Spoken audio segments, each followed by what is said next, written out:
Selamat ketemu lagi di udara dengan saya Ilham dalam gelombang orang gila yang sama.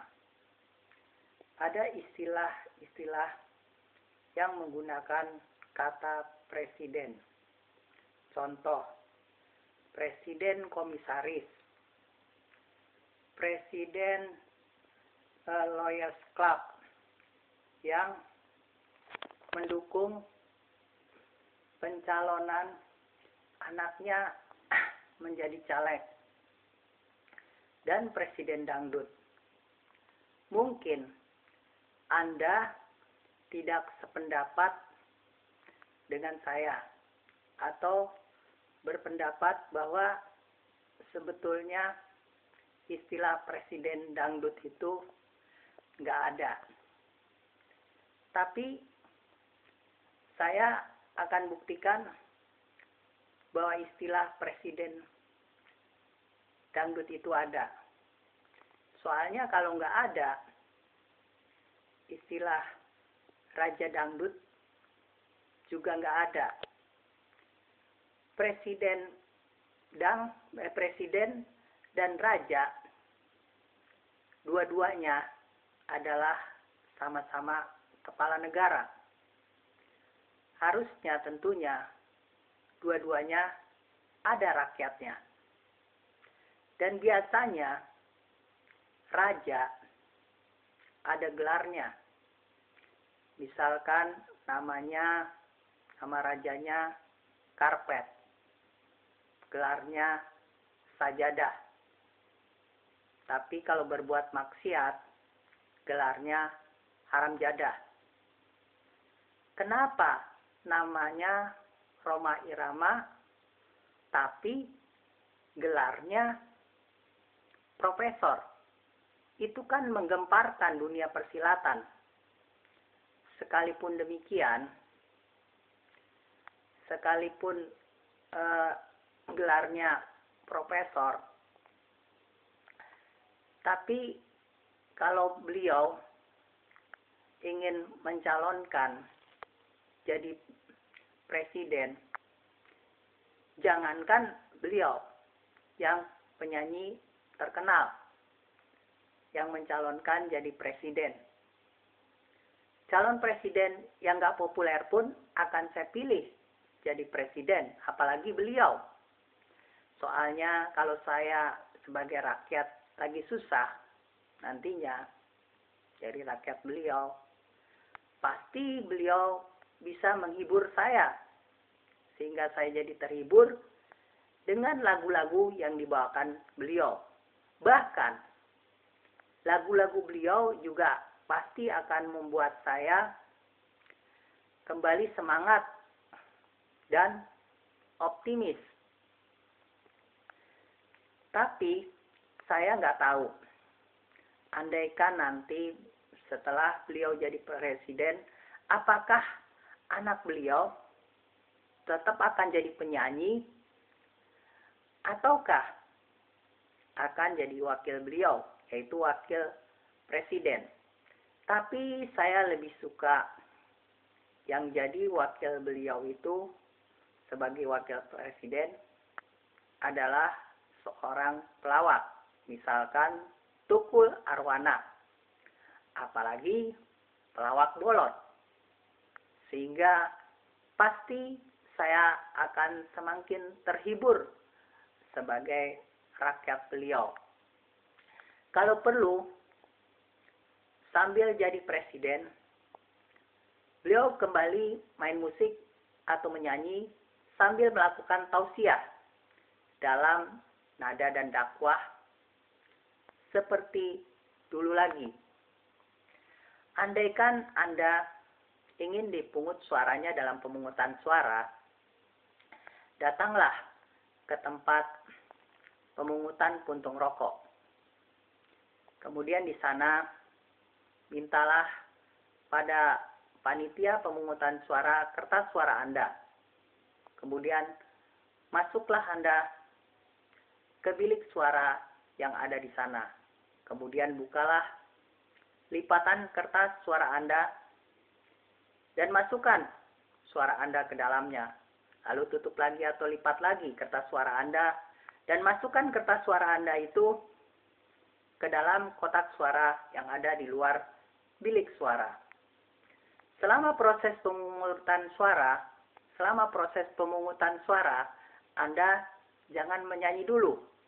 Soalnya, kalau Anda mau menyanyi, pasti Anda akan mengambil suara Anda kembali yang udah Anda masukin ke dalam kotak suara tadi.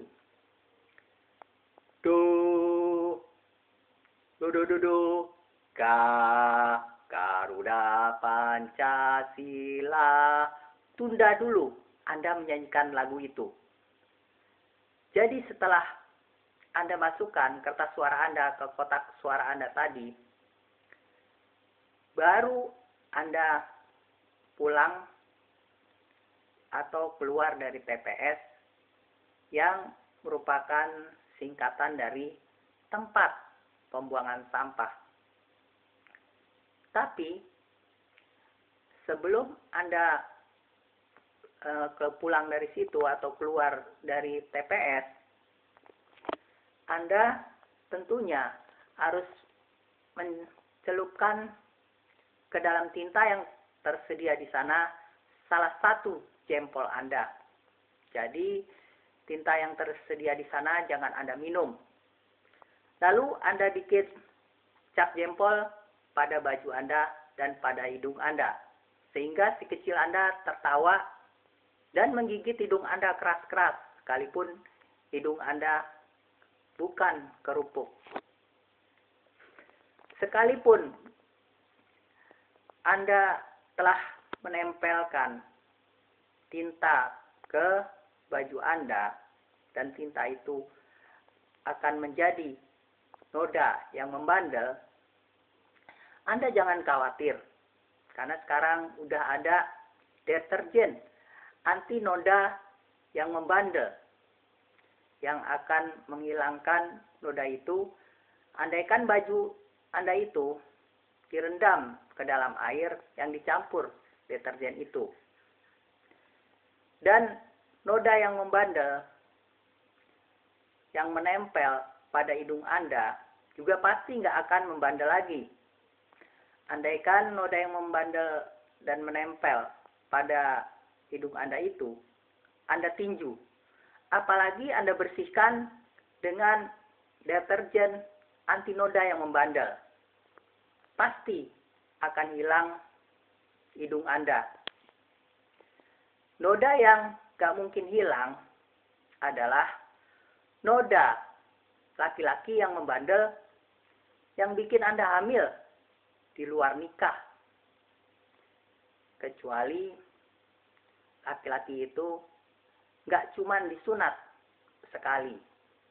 Ada berita yang mengejutkan tentang sebagian kecil anggota dewan yang nekat merubah undang-undang KPK, sekalipun katanya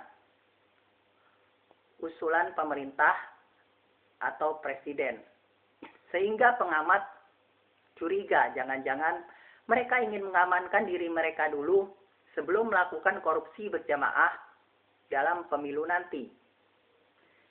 Jadi pengamat pesimis kalau hukum akan tetap jadi panglima di negeri ini.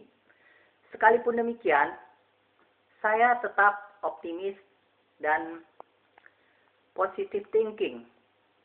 Jadi dalam pemilu yang akan datang nanti, saya tetap nggak akan golput. Dan semuanya pasti akan saya coblos. Soalnya kalau satu yang saya coblos berarti saya nggak adil dong. Ya kan? Karena pemilu kan selain harus luber, yaitu langsung, umum, bebas, dan rahasia, juga kan harus jurdil, yaitu jujur dan adil.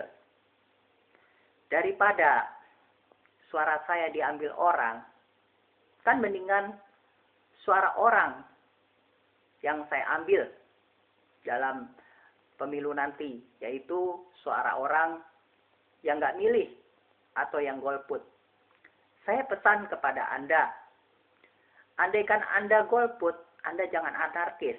Dan saya juga pesan kepada Anda semua, andaikan saya pesan kepada Anda semua, baik yang golput, andaikan ada, maupun yang nggak golput, jagalah keamanan dengan mengutamakan